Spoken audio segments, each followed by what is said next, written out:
Welcome to the Bold Lounge podcast. My name is Lee Burgess, and I will be your host. If you're anything like me, you love hearing inspiring stories of people who have gone on bold journeys and made a positive impact in the world. This podcast is all about those kinds of stories. Every week, we'll hear from someone who has taken a leap or embarked on an extraordinary journey. In addition to hearing their stories, we'll also learn about their bold growth mindset that they use to make things happen. Whether they faced challenges or doubts along the way, they persisted and ultimately achieved their goals. These impactful stories will leave you feeling motivated and inspired to pursue your own bold journey. I believe everyone has a bold story waiting to be freed. Tune in and get ready to be inspired.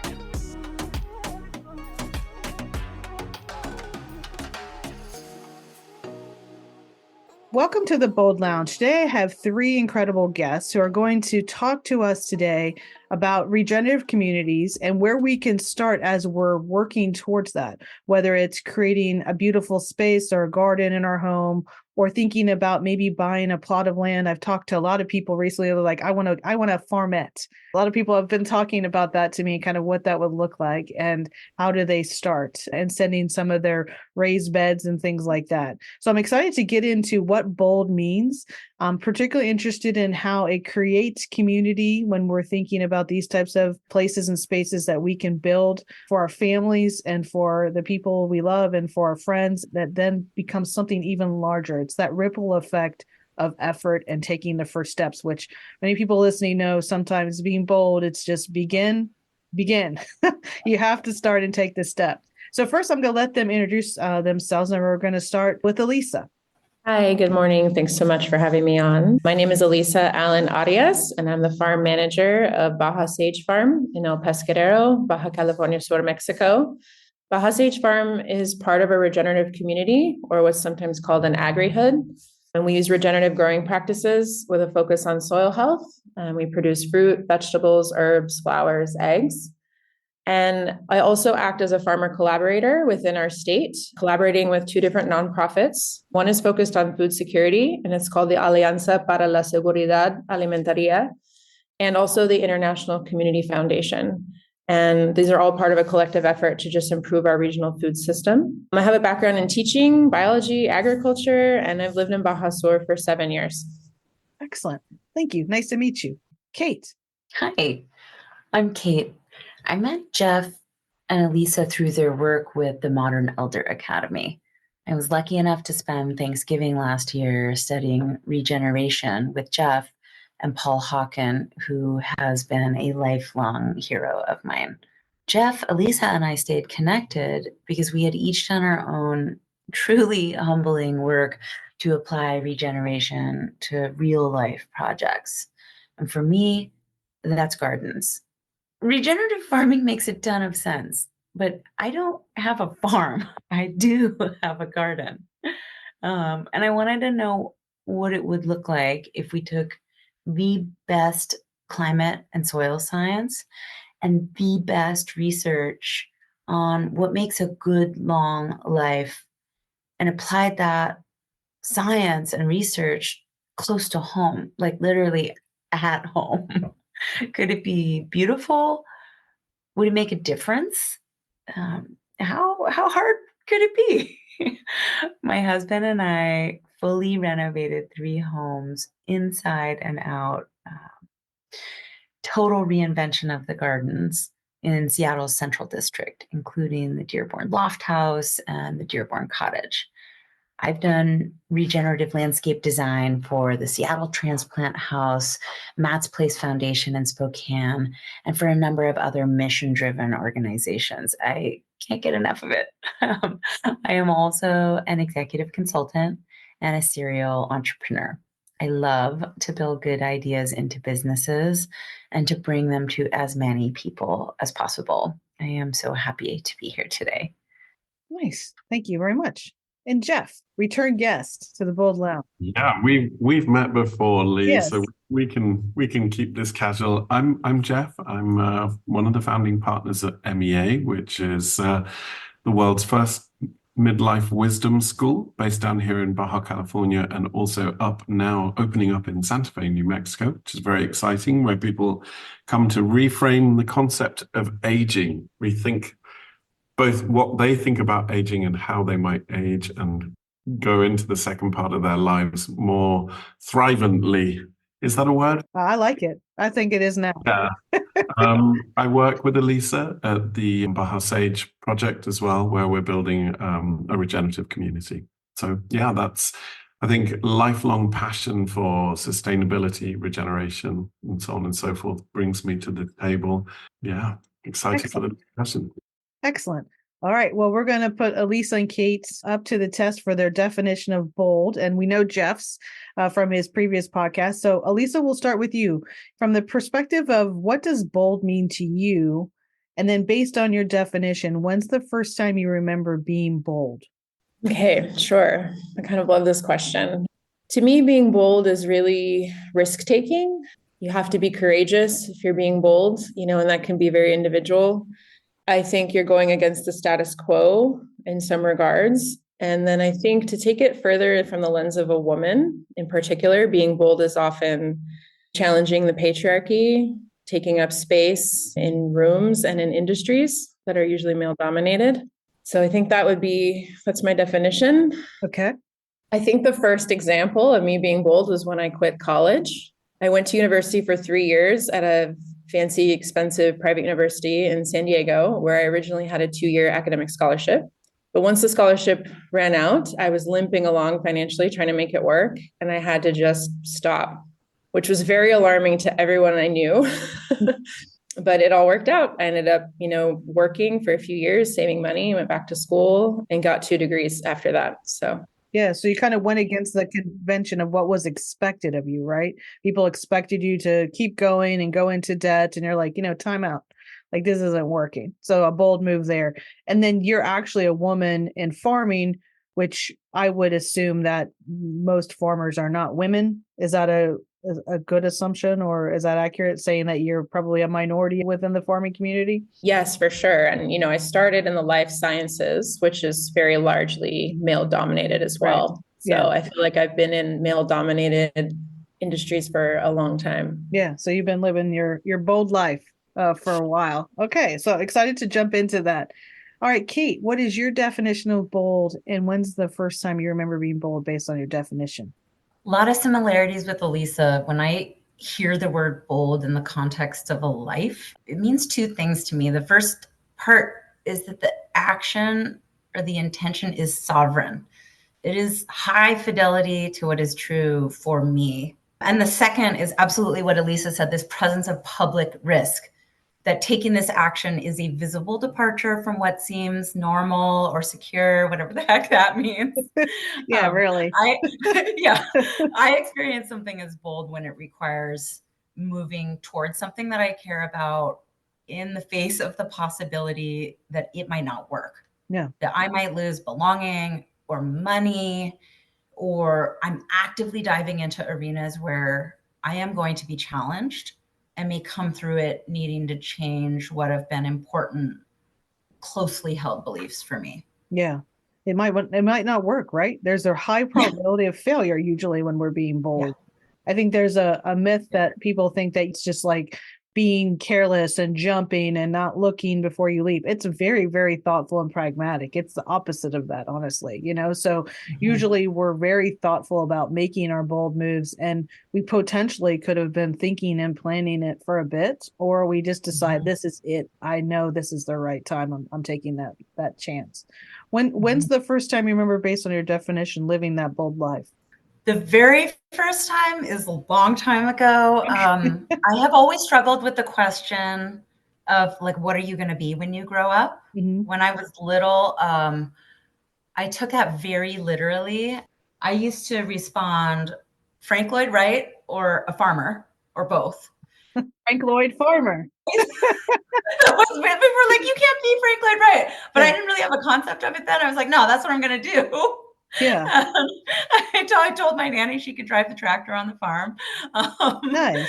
So yeah, I think that's probably the earliest. And then a more recent one is I left my corporate life of 9.5 years building companies within another company, of all the sort of trappings of what a good immigrant daughter would go and do, and started my own businesses, which I had been doing in small steps along the way. But that was about just a little over a year ago, and that was terrifying.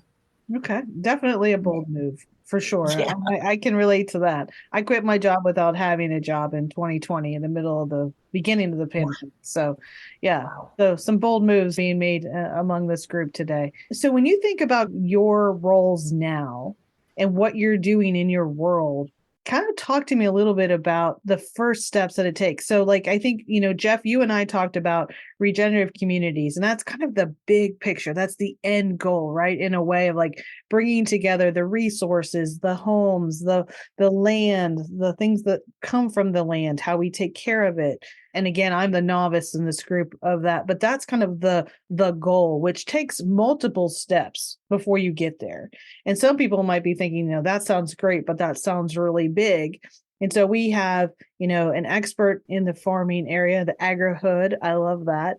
And thinking about kind of what we could do in the sense of what's our role in our communities now, the steps we can take even before we're part of, we all already are part of something bigger than us. It's called the world. For anyone that doesn't know that listening, you're already part of something bigger, and you have a role to like take good care of it. And so if we're thinking about our first steps, I'd love to kind of hear from each one of you. We can start with you, Elisa, of like, what's the first step someone can do when they're thinking about whether it's farming or gardening or the larger concept of regenerative communities? And Jeff, maybe when we get to you can actually define what that is for everyone, just in case they need a reminder of that. But what's the first step someone can take when they're thinking about what their bigger role in the world is when it comes to taking care of it and also taking care of their family and the people kind of in their ripple?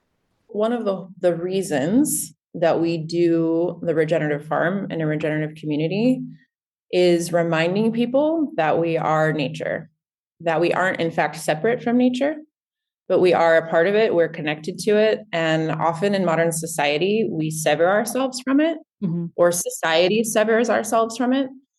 And so this was kind of a conscious taking back the connection, as ours. And so it really doesn't take living in a regenerative community or having a farm or farmette, which I love that term now. But just reconnecting with nature. So I would say, what are the pockets of nature around you? Is it the tree outside your kitchen window? Is it the park on the corner? Is it the median, where there's some wildflowers blooming? It really doesn't have to be big and doesn't need acreage to be, a special place for you to reconnect with the earth. And I really think that's ultimately the first step, is reconnecting with nature, noticing seasonal change, noticing migratory birds, noticing what you're growing, your neighbor's growing in your yard. Very simple, easy steps. If you just turn on your senses and start to notice, become a better noticer. Being present, which I think people struggle with these days. So like having, whether it's our cell phones or TVs or laptops or whatever it may be. And I'm one of them, I'm not naming names or blaming anybody, but I'm part of it, is like being present. And sometimes for me, my example, and I share this with my community a lot, my dogs help me be present. That when we're going on a walk and Maple, who is an English Grand Retriever, will stop and just start smelling the air, or she'll hear the birds and she'll just like be really paying attention to them. And I'll be like in a rush, but she'll make me stop. And I'm like, okay, let's feel the wind. So just those micro moments of presence, like you said, the median, like, I don't know if anyone's driving, or listening to this podcast, but like, where do you see the nature around you now and connect with it in the way that feels good and like normal and okay for you, from that perspective.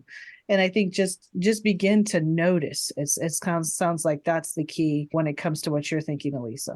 Yeah. And I love that you brought up your dog, because, that's another species. And when I think about, my day-to-day life as a farmer, I'm interacting with so many other species all the time. But as humans in, our modern world, we're so often just interacting with other humans, so is it the orchid that you can put on your desk, or is it your pet? It's like, how can we reconnect with the other species that we're actually really connected and often dependent on. Yeah. How about you, Kate? Where do you think it all begins from the perspective of, creating a beautiful garden or connecting with nature in the way that you do through your developments and the places that you help create? For me, the first place is more of an emotional state of like, what is it that I really want? What do I want to be moving towards? And there's a darker part of that too. Like, what do I really not want to happen? And my daughter is a major, major focus for me with this, or kind of some ignition for me. She's 5 now. And when she was born, I got very clear on a couple of things. One was that I needed now to be really proud of my work. And that was a feeling that I wanted. And it wasn't, oh, you have to do this first and then this, as much as, okay, this is a desire. I want to feel really proud of this. I started thinking about climate change a little bit differently at that point, saying, oh my God, this is going to be the fight of our lifetime. Because I love her and I want what every parent or every caregiver or anybody who loves anything that's young wants. I want for her to have opportunity and to be healthy and to have the ability to thrive. And, from a science perspective, it's like, wow, if we don't do something about this, that's not going to be possible. So I have, a couple of years till she asks me, wait, you knew about this? What'd you do? And I want to love my damn answer to that. So I got really clear. This was like 5 years ago. I had no idea what I was going to be doing about that. But the feeling of, I really want that. I want to love that answer. I want to feel proud of it. And I want this crazy thing, which is I want a healthy world that she can thrive in. And the third thing was that there's so much pleasure as well that is totally relevant. So like connecting to how I want to feel in a really intimate way. And I'm gonna bring my daughter into this. I wanted for her to feel safe. I wanted to feel connected. I wanted to have enjoyment that didn't require, getting in a car and going somewhere. And so for me, we kind of stumbled into this. I was working on major real estate projects at the time in a corporate setting. I had been in New York for many years doing commercial real estate. And then I came back to Seattle and was doing residential real estate. And we were renovating thousands of homes a year, but I didn't love any of them. And I wanted to love the spaces that I was working on. Mm-hmm. And so for me, it was very kind of abstract around I want to feel really good. And I want this for myself right now, for my daughter and for me. And so the very first thing that I did was I tore up my front yard. I didn't want my husband mowing the lawn all the time because it was annoying and took time. And I wanted something beautiful. I wanted the neighbors to know us. I wanted the neighbors to know our daughter. And I wanted something gorgeous to look at. And so that's kind of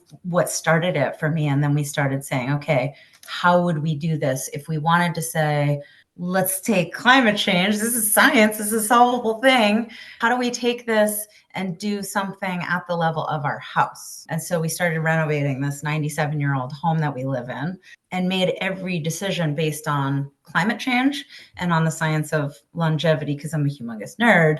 And then basically took those as frameworks to say, how do we make each of those decisions as we went? And it was not that scientific at the beginning. And then we had the opportunity to do it a couple more times. And it's become a really amazing source of joy to kind of distill all that science down into some really specific things that are really beautiful in the garden, in the home. So it literally started in your front yard. And I think that's one thing, so we've heard of presence and noticing, and then clarity is what I get out of what you just talked about, is you got really, really clear on what you want to be able to share with your daughter of how you've been working to solve some of these challenges.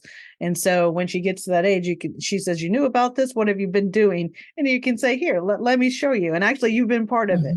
What a great story to be able to tell. So like presence and clarity. And what would you say is next, Jeff, for getting going when you just want to start thinking about your role in your front or backyard? How do you get it started? I'd really love what both Elisa and Kate said, and there's not much left to say in terms of connecting to nature, connecting to sort of these sparks of light, the things that drive you.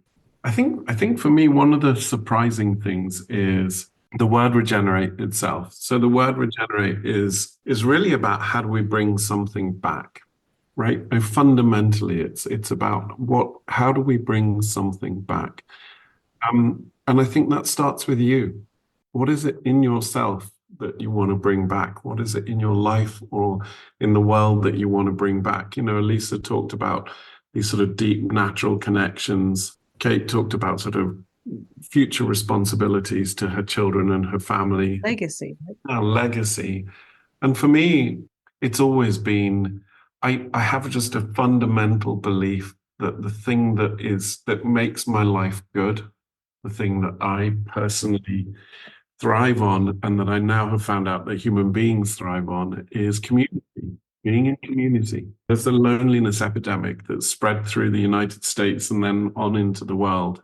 People are very, very much alone. Our wealth, the things that we strive for isolate us and take us away from other humans, other animals, as Elisa said, you know, other plants.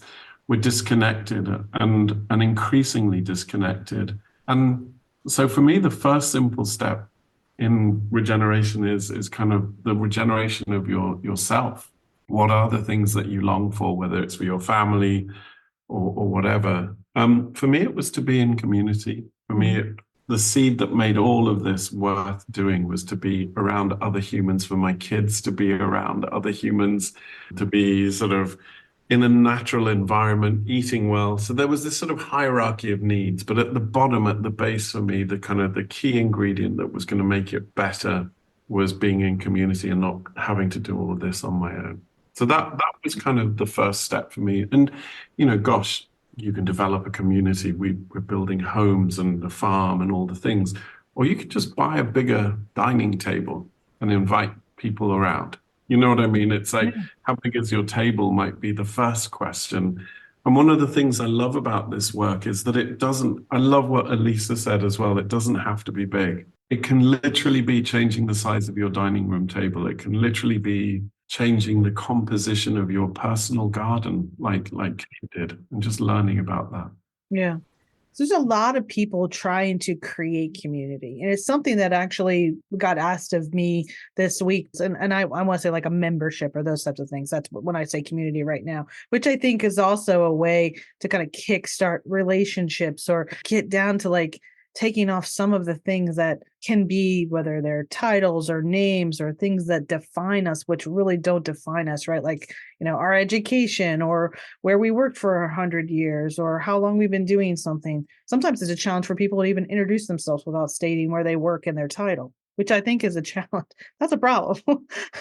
You know, so someone asked me, like, how do you create community? And they asked me that question. And I had to pause for a moment because to me, sometimes I don't know, and this might sound silly, and you tell me back if you feel this way too, but it's more natural than you think. You know, like you actually don't like create a connection between someone. You don't actually create how someone gets along with someone. I don't have that power.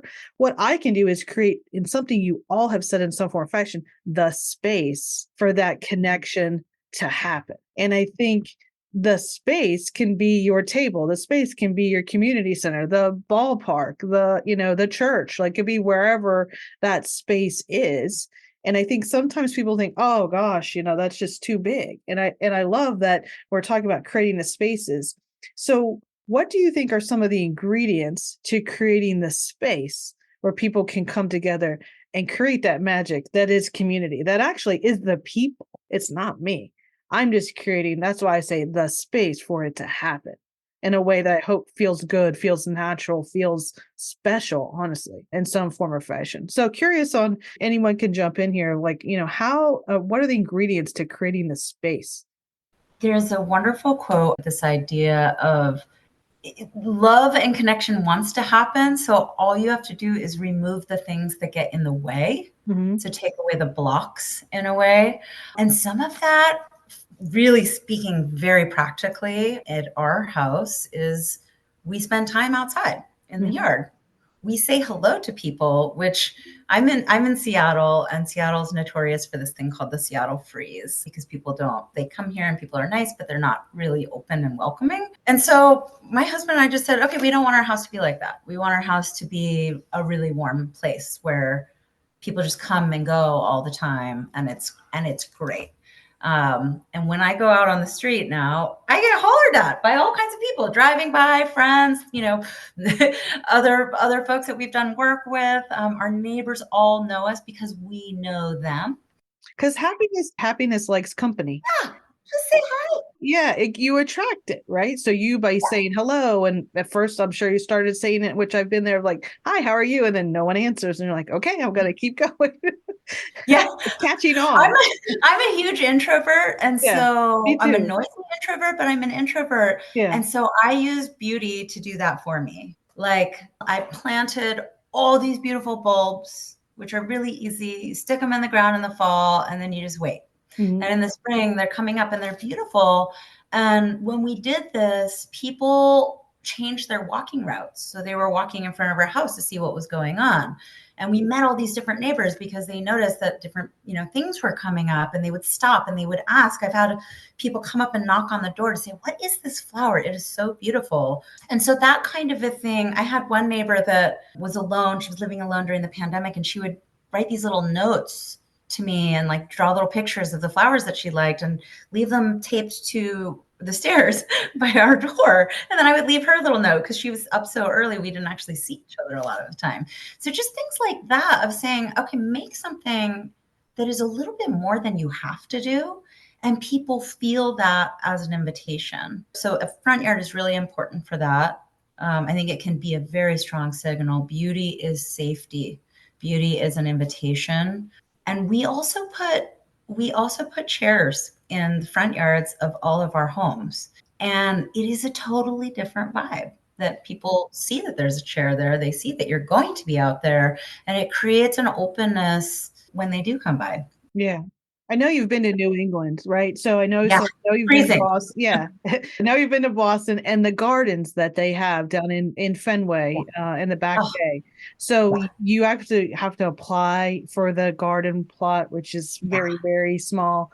But then it is just incredible. And when you said the chairs, it reminded me of those spots that, they have like 30 square feet or 40. I'm really bad at measurement. So I'm just like, it's really small, people. That's what I'm saying. And people decorate it, and they plant, and they put their chairs right down in the middle.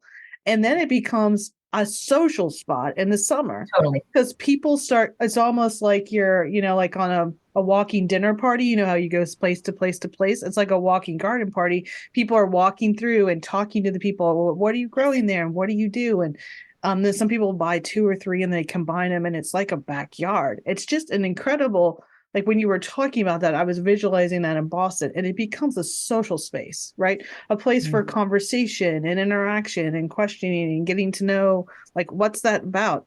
The other thing you said is like planting bulbs is pretty simple.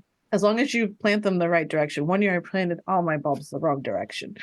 It was mortifying. And my grandma was like, how does someone do that? Well, I did. But anyway, so plant them in the right direction so they grow up and they don't not come up.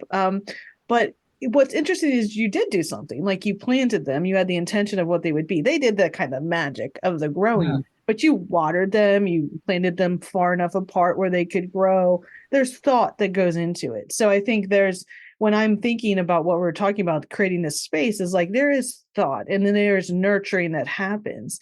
But then the magic really becomes the space itself, and that you created. And sometimes you don't know what's going to look like. I know when we plant some of those, I was like, I don't know which ones are going to come up, which ones won't. Is it going to look good that how I put them together? And somehow flowers just make it all beautiful, regardless of what we do. And so I think just watching also with this anticipation of like, what's it going to be? And that's kind of fun too, as the creator of that space, whether it's a physical space or a virtual space, like a community or the in-person events that, someone may do. Maybe one other thing is that concept of abundance, of having just a little bit extra We have often left out buckets in the front with, I'm pruning something and I have too many of these, apple blossoms, and they're stunning. They're so beautiful. They only last for a couple of days, but people will come and take them. And then we'll meet people months later who said, oh, I got some of your apple blossoms, or I took a couple of bunches of sage or Oh, that's thyme, cool. and it was so nice. Yeah, you're the house I'd go to is like, oh, do you have any extra basil? Because I don't have that for my You recipe. want to be that house. You want to be that house. Yeah, And then you do it, and then somebody else does it, and then yeah, it's magic, like what you said. yeah. Magic. Yeah. How about you, Elisa? What do you think is when you're thinking about the farming space? Because think about the thought that goes into that, right? And creating the space, whether you're tilling and planting the actual seed or whether you're going in and harvesting, like so much thought to that and planning. And really, it can get highly technical fast, I'm assuming. And so I've just had like a tomato plant and the corn and, some of the basics, squash, that kind of stuff, which is still great. And I'm not demeaning that, but I mean, you're talking about kind of the larger scale. When you're creating the spaces, how do you create the space? What are some of the ingredients to your world when it comes to the farm? Well, in regenerative farming, inherently, you're managing a very complex system. It's not a monoculture based system, which is when you would see, rows of just one thing growing per se. Mm-hmm. But in that regard, it mimics nature, and it's a more approachable system in terms of welcoming people and making them feel at home and that they can enter the space, I find. And in terms of fostering community and creating space for connection, it's really beautiful how the farm always sparks some sort of common ground. So everyone eats food and everyone has positive memory associated with nature in their lifespan, always. And so what's really cool is, I usually don't have to really do a lot. People will come onto the farm and the conversation just starts to flow very naturally. They see a plant from their childhood in India, or they say, hey, I actually don't know why, we don't need roosters. Or, it's very natural for people to start talking and cueing into somatic experience in their body and memories they've had. And I love that the farm is a common ground for that type of connection. And it carries into other aspects of my life. I've gotten a pedicure and talked to the woman in depth about her grandmother growing in Guerrero, Mexico, and the seeds she grew. And I've talked to my Uber driver about, dryland farming in Sonora. And it doesn't matter who it is or where I am. Farming, food, nature, they are our common ground. Yeah. And so it's a really easy way, I find, to connect with people and create a vessel for connection. Yeah. I love this algorithm we just kind of created, like being present and noticing, having clarity, thinking about our abundance and how we share it with others. And then really intentionally that creates the commonalities that we all have together as humans and the species that we share the planet with, which equals the regenerative community, right? And we all have a role in different ways to do that. But I think for me, that was just kind of interesting how that all kind of played together, because it really is the base, the foundation for what you build. And it could be something that's small, in air quotes here, but just a small garden in the front yard has tremendous impact and connection and social space. Your farm that you have, Elisa, brings together people, and all of a sudden I think in our world today, often look at what's different about us versus what's the same. It takes that down a notch. Is there anything you would add, Jeff, when you're thinking about creating the spaces that evoke and connect and help people kind of drop their guard? It's so lovely. I'm actually just taking notes. So it's a good space for me to reflect and think about these things. Well, that's a good point too, like just being able to think, because I think in our world, how fast it goes and how fast things come at us, your front garden, your farm, your backyard, your front yard, like your community center, the place where people come together, is a place to have a little space literally to think as well. Mm. And that's needed, I think, these days. I wrote down, Lee, just as everyone else was talking, that you bring the planet back by bringing yourself back. Mm-hmm. Really love that sort of idea. And, in terms of you bring yourself back by paying attention to where you are and what you're eating and being in community. So and I think we started the call with Elisa saying, what are you paying attention to? What are you noticing? One of the things about this whole regenerative field, and one of the things that's really interesting, is it's not just the planet that's hurting, right? It's not just climate change. It's us too. We talked about loneliness, but in so many ways, what we're eating, our bodies, the whole thing. And I love the farm as a metaphor. One of the things Elisa doesn't sort of talk a lot about is that she teaches hundreds of people, both tourists coming through, but also local farmers, about this idea. And the farm as a metaphor for me is a regenerative farm uses no fertilizers, no pesticides, no herbicides. It uses other plants to kind of create both the nutrition and the protection for a garden to grow in the way it was always naturally intended to. And as a human being, as someone living in a community, that's kind of what I'm interested in. What are the natural ingredients? What are the natural things that we've always surrounded ourselves with as human beings that feed us, that sustain us?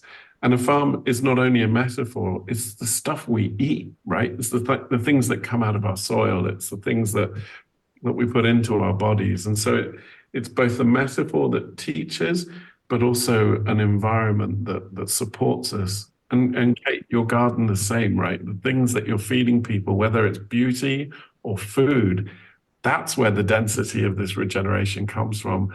The last thing I want to say is oftentimes when, I don't know about you, but when we look at this sort of climate change problem, and Kate sort of talks about gigatons, even the terminology is impenetrable. What the hell is a gigaton of carbon, right? And what the hell am I going to do about a gigaton of carbon? Jeff, is driving around less going to make that better, or an electric car or whatever? And so sometimes I think that overwhelm can lead us to sort of being like, okay, I got a million other things to think about, my kids, my work, my whatever. And the simple act of tending your garden and of kind of making that first step, I think it's wonderfully empowering. Or of creating a farm. Lisa's farm is not a huge farm, but it's impacted hundreds of people. These small, tiny steps that regenerate your place, your location, and then start to kind of echo out into your community. I think we can be beacons. Yeah, and can start to really battle against some of the things that I think are strains, whether it's our environment or whether it's loneliness. I just think about a community garden, whether it's in the city like Boston, or at a farm like you, Elisa, or a front yard like many of us have. Those are the places and spaces where we can start combating loneliness and creating connection and helping with people's emotional and mental health, and our own as well. So I think, again, it just goes back to we all have a part in it. And if you're thinking like, I don't know what a gigaton is either, Jeff, but but I know I can plant something, and I know I can, take care of it, and I can say hello. Those are, for the most part, very low cost things. So I remember planting our garden with my dad, which is his thing. And he's in his late 70s. And, this year he did raised beds, so it's easier for him to get around. But like, that's his happy place. Like, and he has his chairs in his garden. And so like, it is just this wonderful place and space that it can be. So I think, just as we end here, I would love just your guidance for anyone who just needs to begin or start, and kind of just giving me your one sentence advice you would give to someone of just getting out there and doing it. Because I think what we've gotten at is, with just a few things that don't cost anything, like being present, getting clear, and kind of taking the first step, you can actually make a difference. I'll start with you, Elisa. I think it could be posed as a question of yourself, and it's just, how can I live more in reciprocity with the earth, as a way to step away from the extractive way that we often live? How can I approach my lifestyle in a more reciprocal fashion? Mm-hmm. More alignment in a way. Yeah. Okay. How about you, Kate? I like the question theme. What brings you pleasure? How good can you let it get? I love that. For me, that's like, oh my goodness, I feel so wealthy because I bought 10 peony roots on sale and I planted them all. I'm going to have 10 peony plants. Oh my God. For somebody else, that might be something really different. Yeah. Okay. I love that. And Jeff, what would your question be? Who else is interested would be my question. I live in a desert in the middle of nowhere in Mexico. And I wanted to learn about regenerative farming. I wanted to learn about regenerative communities. And one of my colleagues' sisters turns out to be a world-class expert in regenerative farming. I mean, it's just by just putting it out there and saying, who else is interested? It not only enriched my community, but it taught me a million things. That's how we all met. That's right. Yeah. Putting yourself out there too, like you just being inquisitive and curious, it's like, are you curious? I guess is how I would end it with my question is like, and what are you curious about? Mm-hmm. You don't have to go it alone, and let's just start having that conversation. Thank you so much for being on the Bold Lounge. This has been such a fun conversation. I hope our paths continue to cross. All the information about Kate, Elisa, and Jeff is down in the episode notes. Thank you so much for being on the Bold Lounge. Thank you so much. Thank you for listening to the Bold Lounge podcast. Through the continuum of bold stories, vulnerability to taking a leap, you will meet more extraordinary people making a positive impact for others through their unique and important story. By highlighting these stories, we hope to inspire others and share the journey of those with a bold mindset. We hope you've enjoyed this podcast and look forward to sharing the next bold journey with you.